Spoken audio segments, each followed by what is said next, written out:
যারা শিয়ার মানুষ আছেন এই অঞ্চলে তারা সবাই দেখছেন এই কলার ঢঙ্গ নায়ের পানি এগুলো দিয়ে ইসালের সব হয়েছে না নাই? আজকে তো একেবারে অনেক উন্নত হয়েছে না? আগে তো এই লাইট আসিল না, পাম্প দেওয়া হেজাকত পাম্প দিয়ে দিয়ে বহর করিয়ে সভা করছে মানুষ। ৭৭ বছর বয়স, কিন্তু কম বয়স হয়নি এই সভার বয়স। অর্থাৎ ভারতবর্ষ স্বাধীন হয়েছে ৪৭ সনত, আর এই ৪৮ সনত থেকে এই সভা শুরু। আর সভা অশিলা করি, আল্লাহ মানুষক হেদায়ত করে, কিন্তু অশিলা লাগে। এই সভা কেন্দ্র করি, সভা অশিলা করি এই অঞ্চলের মক্তব মাদ্রাসা অনেক হয়েছে।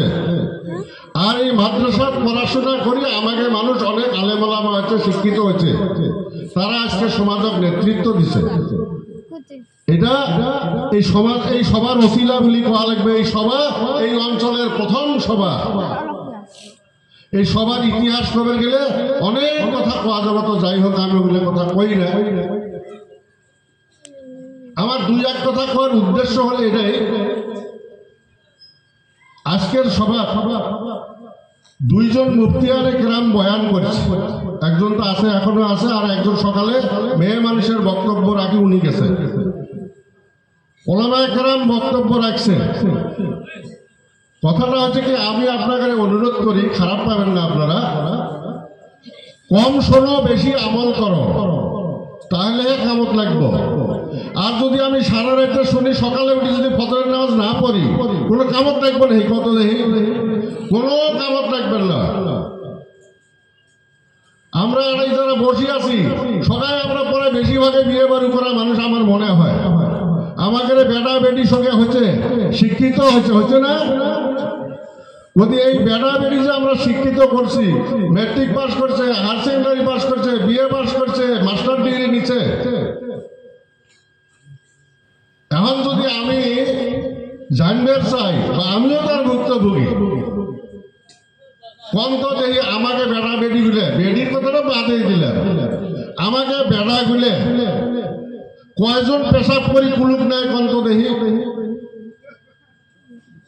কাকে খবর পাবেন বুকে হাত দিয়ে বলে আমার বেড়া 5 টাইম বা যত টাইম পেশাব করি কুলুক নেয় খোয়া যাব, এই শক্তি এই দুর্বলতা আমার কাছে কম আছে। তার কারণ হল আমি আমার বেটাকে আমি উপযুক্ত শিক্ষা আমি দিবার পাই না। শিক্ষার প্রয়োজন আছে। আমার বেটা, আমার বেডিক, আমার ভাতিজে, আমার ভাগ্নে, আমার ভাস্তি, আমার নাতি পুতি যারা আছে, তাদের যদি আমি উপযুক্ত শিক্ষা দিবার পারলাম হয়, তাহলে ইসলামটা পরিপূর্ণভাবে আমার মাঝত আসিল হয়। আর ইসলাম যদি পরিপূর্ণভাবে আসে, তাহলে সে যে জায়গায় ইসলাম আসবো ওই জায়গায় মনে করবেন যে শান্তি প্রতিষ্ঠা হব। ইসলাম বিনা ইসলাম কোন জায়গায় শান্তি প্রতিষ্ঠা হবে পায় না। অনেক বড় বড় বৈজ্ঞানিক, অনেক বড় বড় সাইন্টিফিক রিসার্চ করছে, তারা পেশাব করে যে কুলুপ নেওয়া লাগে এর বৈজ্ঞানিক যুক্তি আছে, এর বৈজ্ঞানিক প্রুফ আছে, প্রমাণ আছে। পেশাব করে কুলুপ না নিলে তার সাংঘাতিক অসুবিধা, বেমার হওয়ার সম্ভাবনা থাকে। গতিকে বিজ্ঞানও স্বীকার করে যে পেশাব নিয়ে কুলুপ করাটা অনেক দরকার। যারা বড় বড় মানুষ, জ্ঞানী মানুষ, পণ্ডিত মানুষ, যারা হিন্দুই হোক, খ্রিস্টানে হোক, ইহুদি হোক, নাসারাই হোক, যারা বড় বড় বৈজ্ঞানিক ভাষা শিক্ষিত পণ্ডিত মানুষ আছে, তারা দেখবেন পেশাব করার পরে তারা পানি নেয় আর অন্য কিবা নিয়ে হলেও তারা কুলুপ করে। গতিকে এটা খুবই অনেক প্রয়োজন আছে, কিন্তু আমাদের বেড়াগুলো নেয় না। আমরা বেশি মানে এরিস্টোক্রেট হয়ে গেছি, আভিজাত্যর প্রমাণ দেওয়ার চাই যে আমরা এত আভিজাত্যর মানে কি হচ্ছে, আমরা আধুনিক শিক্ষা শিক্ষিত হচ্ছি যে আমরা বসারও সময় পাই না। এগুলো করলে তো খারাপ পাবো। আমাকে যারা যুবক ভাই ভাইস্তে আত্মীয় স্বজন যারা আছে তারা তো অনেক খারাপ পায় আছে। আমার ইলে আর কোন রকমের কথা এলেই তো আমি তো উনাকে না বয়ান করবেন। আমি আমার কথাটা শর্টকাট কথাই, এই যে হুজুরেরা যে বয়ান করলো আমরা সবাই শুনলাম, আরো আমরা তো কয়া তো উনি তো কয়া থাকবেন পাবো। এই কথাগুলোর আমরা কতটুকু বিশ্বাস করছি কত দেখি? 100% আমরা বিশ্বাস করছি। আমরা যদি 100% বিশ্বাস করে থাকি বুঝবো আমার মাঝে ঈমান আছে। ঈমান শব্দের অর্থ হলো বিশ্বাস। ঈমান শব্দের অর্থ হলো বিশ্বাস। তাই বলি একজন মানুষ যদি কয় আমি দুর্গা পূজা করা লাগে, এটা বিশ্বাস করলে আমার ঈমান হবে না। কিন্তু কালকে যদি একজন মানুষ কয় বেলা পশ্চিম পাশে উঠবো, এটা বিশ্বাস করলে আমার নাম ঈমান হবে না। কিন্তু ঈমান ওই 7টা জিনিসের উপরেই থাকা লাগবে। আল্লাহর কিতাবের উপরে ঈমান থাকা লাগবে, আল্লাহর ফেরেশতার উপরে ঈমান থাকা লাগবে, মৃত্যুর পর আবার যে জন্ম হবে তার উপরে ঈমান থাকা লাগবে, হাসর নাসরের উপরে ঈমান থাকা লাগবে, কিয়ামতের দিনের উপরে ঈমান থাকা লাগবে। তাহলে ওটা বিশ্বাস থাকা লাগবে, বলে না বলে ঈমান। আর ওই ঈমান যদি আমার কাছে থাকে তাহলে আমার সবকিছু ঠিক। আমার যদি ঈমান না থাকে আমার কোনো কিছু কাম নাই। আর ওই ঈমানটা আমার কি করে আসবো? আপনি আমি শিক্ষিত হওয়া লাগবো। গতিকে শিক্ষার আমাদের প্রয়োজন আছে। আমি আপনাকে অনুরোধ করি কই ভাই, education is the backward of the nation. শিক্ষা হলো একটা জাতির মেরুদণ্ড। এই যে মানুষের যে রাজহার আছে, এই রাজহারটা যদি না থাকে মানুষ থাকবার পায় না। গতিকে ওই রকম শিক্ষাটা হলো একটা জাতির মেরুদণ্ড।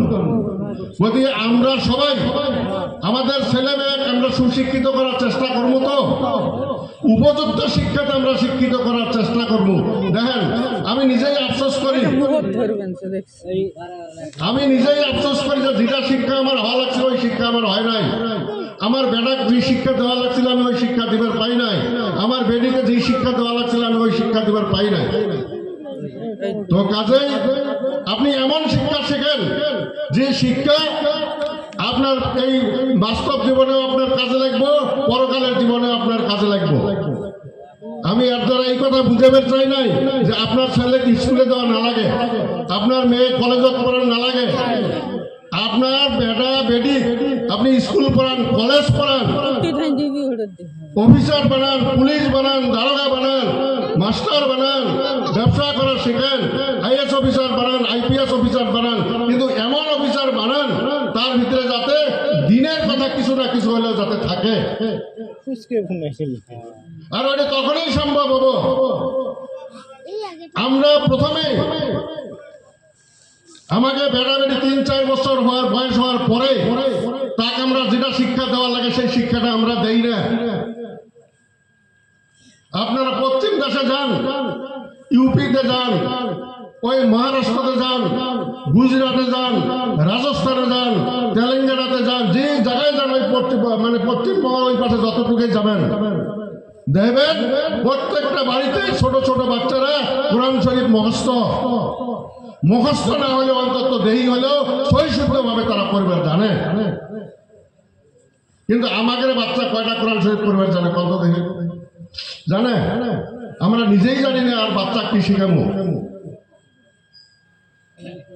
এই জন্য শিক্ষার প্রতি আমরা গুরুত্বটা দেওয়া লাগবো। এই কোরআন যদি থাকে ভিতরে, ইসলামিক শিক্ষা যদি ভিতরে থাকে, সে যদি ডিসিও হয়, এসপিও হয়, অন্তত ধর্মের কথা তার মনে থাকবো। ডিসি গিরি করলেও নামাজ পড়বো, এসপি গিরি করলেও নামাজ পড়বো, পুলিশ গিরি করলেও নামাজ পড়বো, মাস্টারি করলেও নামাজ পড়বো। তার মানে ইসলামের শিক্ষা যেখানে আছে, জান্নাত জাহান্নামের কথা ওইখানে আছে। সে জান্নাতের আশা করবো, জাহান্নামকে ভয় করবো। গতিকে সুদ, ঘোষ, জিনা, ব্যভিচার, মদ, ভাঙ, জুয়া, গাঁজা ইত্যাদি থাকি সমাজটা সুস্থভাবে পরিচালনা করব। যার জন্য আপনাদের কাছে আমার অনুরোধ, আমাদের লাইফটা তো গেছে, আমাদের জীবন তো গেছে, আমাদের বেড়াবেড়ি যারা আসি আছে, পরবর্তী জেনারেশন যেটা আসি আছে, আমরা যাতে আমাকে বাচ্চাগুলো কমসে কম ইসলামিক শিক্ষা যাতে আমরা দিবার পারি। তারপরে আমরা দুনিয়াদারি শিক্ষা দিব, কাউকে মাস্টারি পড়ামু, কাউকে ইঞ্জিনিয়ার বানামু, কাউকে ডাক্তার বানামু, কাউকে পুলিশ বানামু, কাউকে ডিসি বানামু, এসপি বানামু। সব শিক্ষার আমাকে মুসলমান মানুষের প্রয়োজন আছে, সাথে সাথে আমার ইসলামিক শিক্ষারও প্রয়োজন আছে। তো যাই হোক, আমি সময় বেশি নিলাম, আর বেশি কথা আমি রাখি না, এই জন্য আমি শিক্ষার কথাটা আপনাকে গুরুত্ব দিছি। শিক্ষা যদি থাকে সব জিনিস আমাদের জন্য সম্ভব হয়ে যাবে।